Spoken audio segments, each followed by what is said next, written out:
Hello guys, দেখুন সেই অপরিত্যক্ত জায়গা কিভাবে পরিষ্কার করে কিছু ওলের চাকি রোপণের জায়গা তৈরি করা হচ্ছে এবং সেখানে বেশ কিছু চাকি রোপণের কাজ প্রায় শেষের পথে।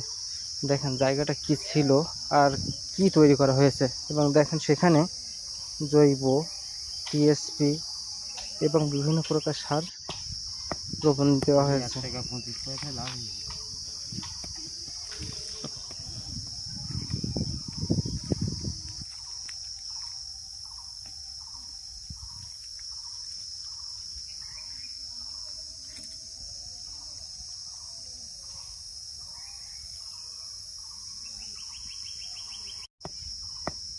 তাহলে 1 টাকা 25 পয়সা লাভ হয়েছে।